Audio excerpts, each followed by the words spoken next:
Firstly, take the tray out from the oven. Next, wipe the residue with paper towels.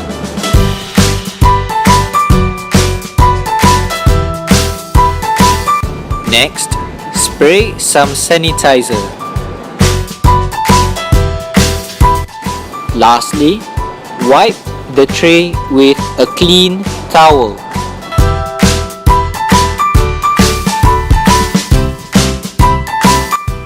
Congratulations! You have completed cleaning microwave oven. Now, you can click on the video to repeat, or you can click on the next button for the following topic.